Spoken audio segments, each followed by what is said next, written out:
Today we're in Italy for the start of the International Touring Car Championship for 1986. General Motors mean business. Peter Brock is over with the Commodore for a number of races. And also Alan Grice is there, fast in a straight line, a determined driver if an unsponsored car. We've simply got more power than Brock. I'm a second and a half quicker than him here so far, and I think I'll stretch that a bit further. We were 2 seconds quicker than him at Bathurst. My car goes quicker in a straight line, and you don't need a lot of driving skill to hold the accelerator on the floor. Jean-Louis Schlesser, 34-years-old Frenchman, starts from pole position, but already Alan Grice is showing himself to be very much a man to be watched, being the fastest of the Commodores. And as the pace car pulls off, always used at the rolling start in all the international touring car races, into the lead it's Rover, Schlesser as expected. Behind him, the first of the Volvos, the second Volvo up, and then Grice and two more Rovers. Grice up to third place now, and pressing hard. Brock too is going well, but Grice now past the second of the Volvos and hard on the tail of the Rover. 1 lap later and he's ahead. An Australian leads in Europe for the first time.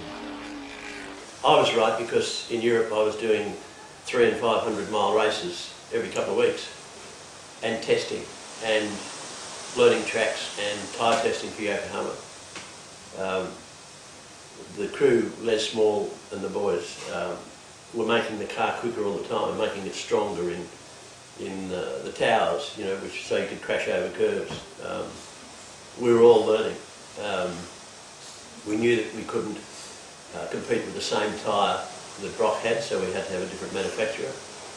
And Yokohama just did a marvellous job. They supported me in Europe financially, virtually paid for the testing, and their technicians worked tirelessly. At Donington Park in England, wintry weather greeted the crews and the teams.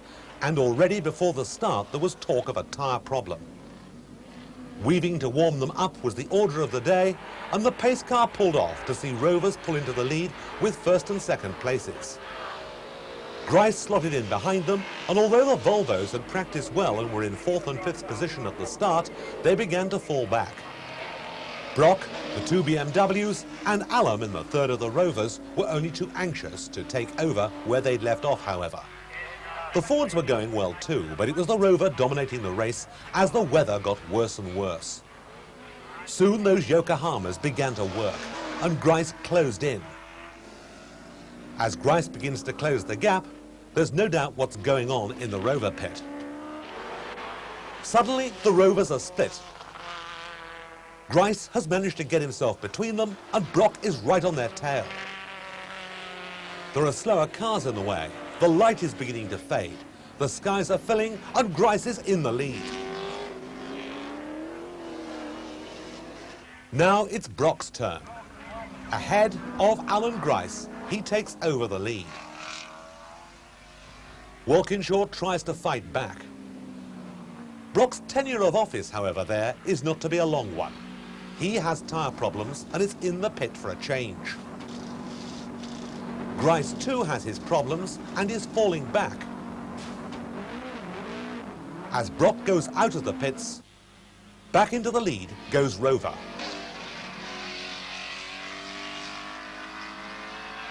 Tom Walkinshaw once again dominates the race. Grice holds on as best he can, but must soon come in for a tyre change. Meanwhile, Wyn Percy, his feet getting cold, is waiting for the Rover's scheduled stop. The cold hand of fate, therefore, has struck at Volvo, leaving the number 2 car in third place.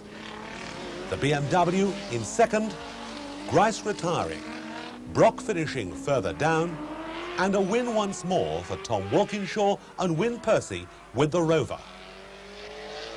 Walkinshaw, in the factory Rover Bastos, or Bastos Rover, had a Michelin tyre, and I had the bias Yokohama tyre before we went on to radial. And it was snowing and sleeting. It was bitterly cold. And when the sleet and come down and make the track wet, the Michelins would retain the heat. So Walkinshaw would pass me, or Wyn Percy would pass me and start to steam away. and then as the sleet dissipated and melted and I could get grip back into my, or temperature therefore grip back into my Yokohamas, I'd pass him again. And the sleet had come through and I'd lose temperature and he'd pass me. That went on, I don't know how many times, but many, many times. Just a week after the snows of Donington, it was the snows of Hockenheim in Germany. And still again, the tyre temperatures were causing concern. The champion Lindström gives us his views of the situation. Still, the Rover is the car to beat, I think. And the Holden, I think, can do very well here. But they also need a luck because they have some small problems which have stopped them in the other races. The car's running extremely well. Allan thought it was running better today than it has all week, so he's hoping. Hoping indeed, as far as the Australians were concerned, on a fast circuit that sees the Rovers out in front at the start. But right with them is GRICE once more. He tries for the inside even before they get to the first corner.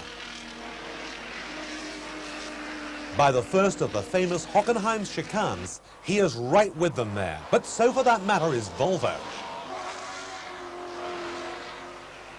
Ford too are going better and well up ahead of Brock. GRICE is through, and the Volvo tries to follow but can't quite make it. Cecotto has suddenly come up to fourth place too. An effort on the inside sees Volvo through into second place. Holden first, Volvo second, Rover third and Volvo fourth. The number one Volvo in Cecotto's hands runs with a very small master cylinder to ease the braking pressure on the injured feet of the Venezuelan, who so badly hurt himself at Brands Hatch in a Formula One car a couple of seasons ago. Dependent on the weather is how the feet feel. Today they feel obviously very well. He outbrakes Schlesser. Volvo's now second and third, and the stage is set for one of the finest battles of the season. Australia versus Sweden. Granberg pulls out and pulls back in again. Not this time. Another good look as they go out into the country. This time he's made it. Bouncing over the curbs, Ulf is ahead. Right behind him though, it's still a huge effort by GRICE to hold off Cecotto. The little Australian with a minimum of sponsorship is putting on a tremendous performance here. He's back in front. Alongside him there, Granberg looks for a way through but can't find one. And this was the way this battle went on, for lap after lap. Suddenly, Cecotto got a little bit fed up with the view from behind, let alone the smoke screen. Volvo turbo power works here. Or does it?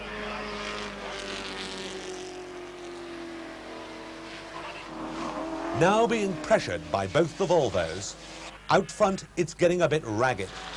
There's some pretty tough driving out there, but it's all good, clean fun. Smoke screens as well. Suddenly, Cecotto is through into second place to see what he can do. Past a Toyota. Granberg this time sitting behind the Venezuelan. Still smoke pouring off that locking front wheel.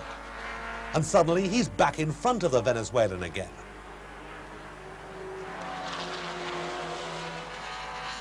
This was tremendous racing.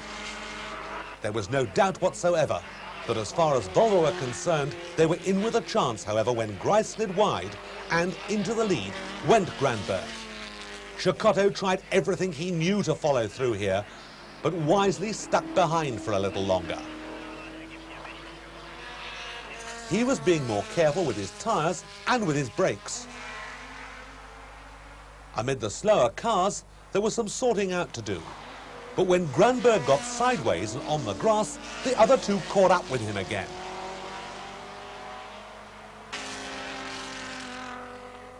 Crabwise there, the Holden in a power slide has Cecotto right on his tail. More smoke, more wear on that front tyre, and suddenly Cecotto is up past the Holden as well.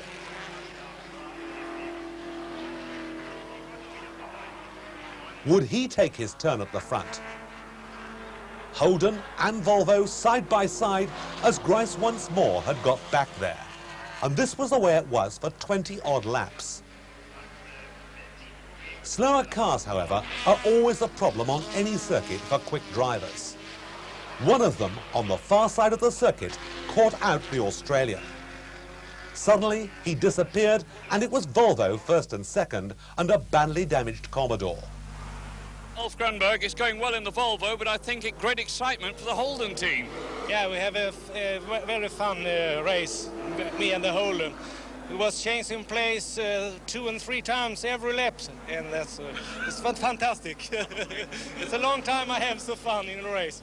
I'm sorry for the accident for the Holden, but anyway.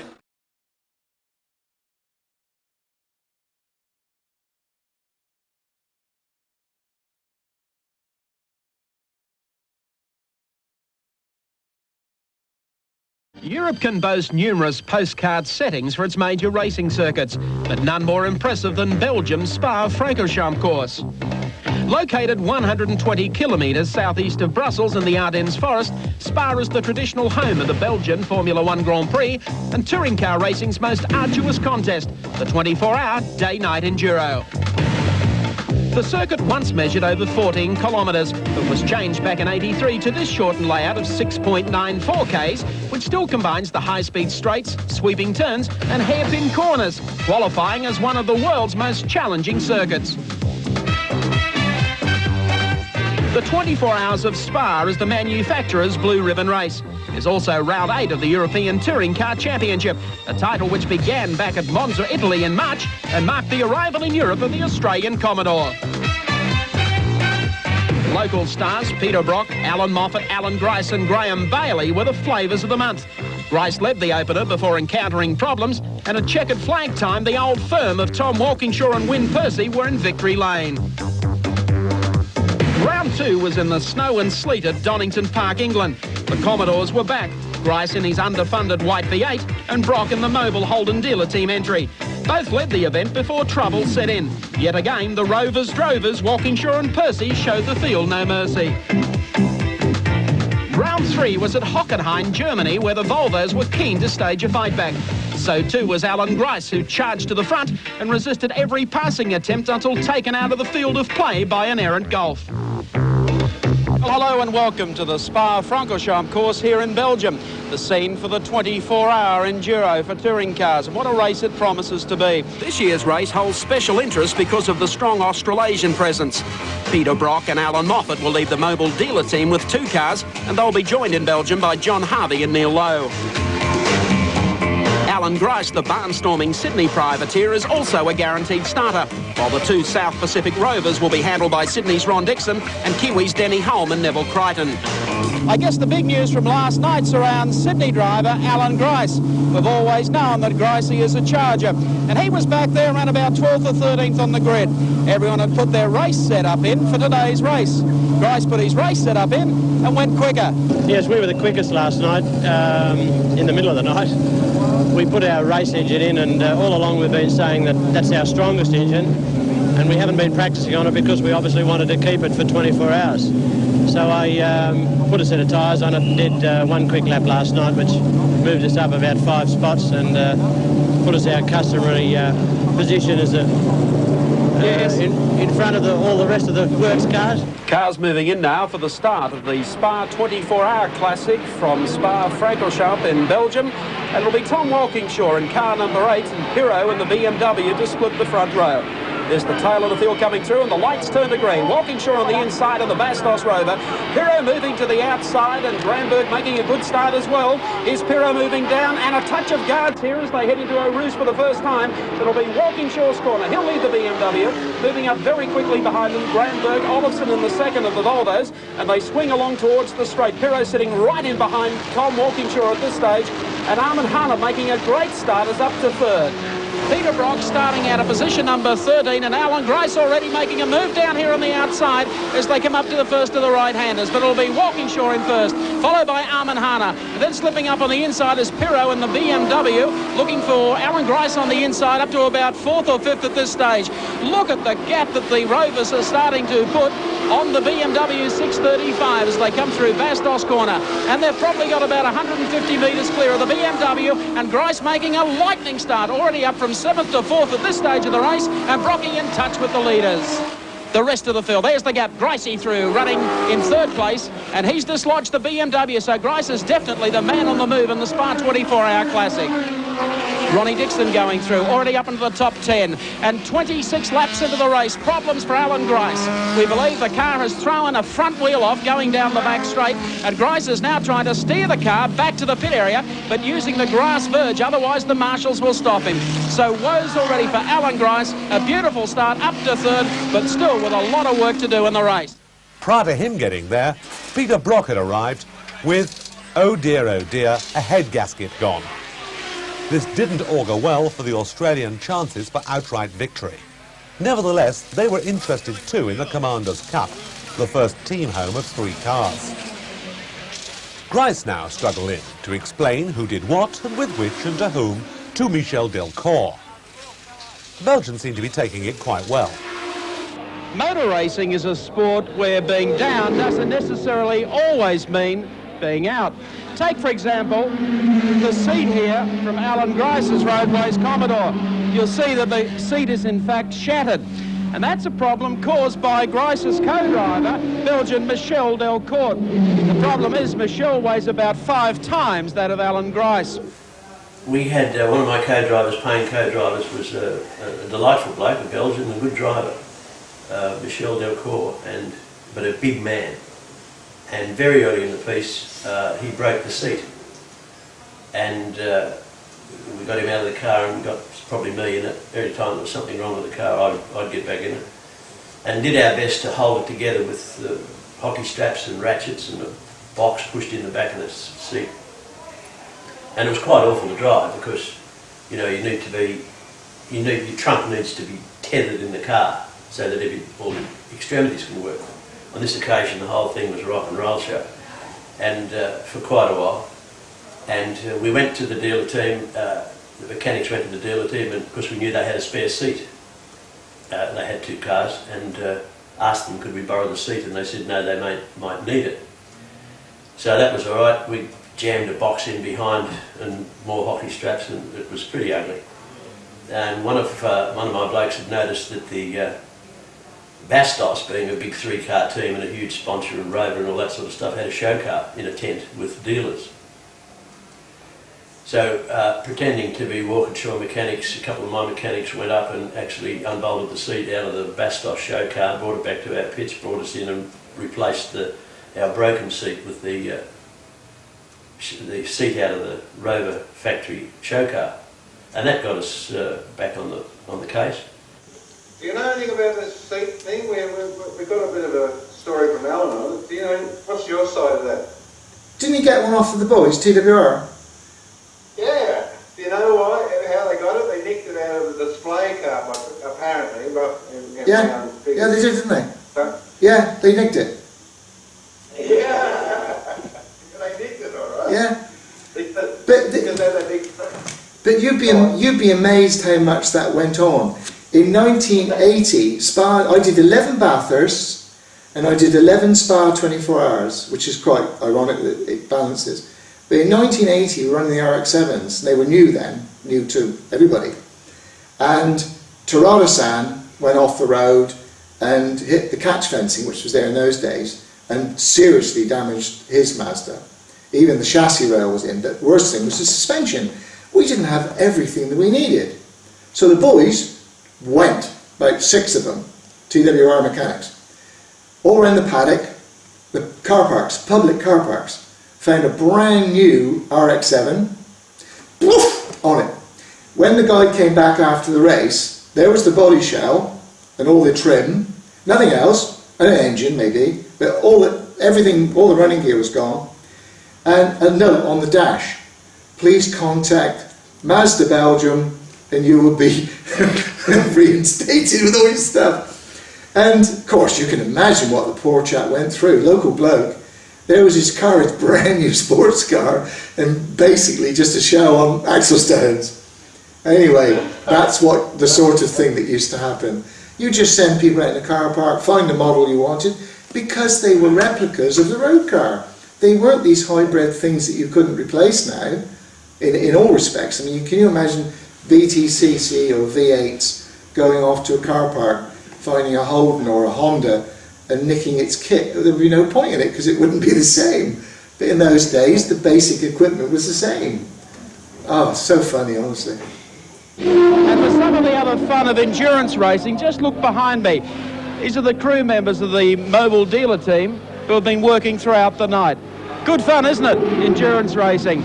And the reason they're doing it is because associated with the Spa 24-hour race is the traditional King's Cup. And that goes to the manufacturer who fields the biggest number of cars in the top position. Now, Rover cannot win. They started 3, they have 2 running. Volvo started 2, have 1 running. And the Eggenberger Ford started 2 with 1 running. But at the moment, there are 3 Commodores still running. Well, there were, but Neil Lowe is bringing this car in now, and this is not a scheduled pit stop. He comes in very slowly, and the mechanics are quick to lift the bonnet. They've obviously got a problem with it. And the problem is no oil pressure. Lowe walks just constantly away from the car, and they're going to push it back to see what they can do about the problem, see if they can fix it. But this could be a problem now for the King's Cup for them. They need 3 Commodores running at the finish. And here are the Commodores again. Yes, Alan Moffat in car number 5 and Alan Grice in number 27. They're running in pretty close company in the closing stage of this race. Keeping in mind, though, in order for Australians to take the King's Cup, it will require the number 6 mobile Commodore to come back out on the racetrack. And it has diabolical problems with no oil pressure whatsoever. So Moffat sweeps through, followed by Alan Grice. 2 Commodores still running, and looky here, number 6 has been fired up for 1.5 laps around the circuit. So maybe Neil has the real lowdown on the King's Cup at Spa in 1986. And then with about an hour to go, it dawned on the dealer team blokes that if their car could finish, they had 1 car very wounded and it was out for an hour or so, but it would probably do a lap and finish. Brock's car was going okay, and my car was going okay. And if we could get the 3 cars to finish, preferably in a form-up, that we'd win the King's. We had a good chance of winning the King's Cup, so they offered one of my mechanics their spare seat with an hour to go, and he respectfully suggested they inserted whatever orifice was most appropriate, and we just finished the race in the factory show car Rover seat. But we did win the King's Cup. And here's Neil Lowe in car number 6, still limping around the circuit, has no oil pressure whatsoever. I tell you what, if he finds a little uphill section, he might be in for a spot and bother. But Lowe continues trying to get to the line, just staying off the course, not through the fast part of the racetrack, of course, to give everyone else a fair go behind him. But Lowe is limping around trying to make the finish and put a little polish on that King's Cup. Meantime, Alan Moffat in car number 5, and of course Alan Grice in 27. They're running bumper to bumper in the final lap of this race. Well, I'll tell you what, if Neil Lowe can manage to just get around and park perhaps even at the top out of La Source and sit there, and here he comes now. Car number 6, Neil Lowe, almost in angel gear, coming up to this tight right-hander.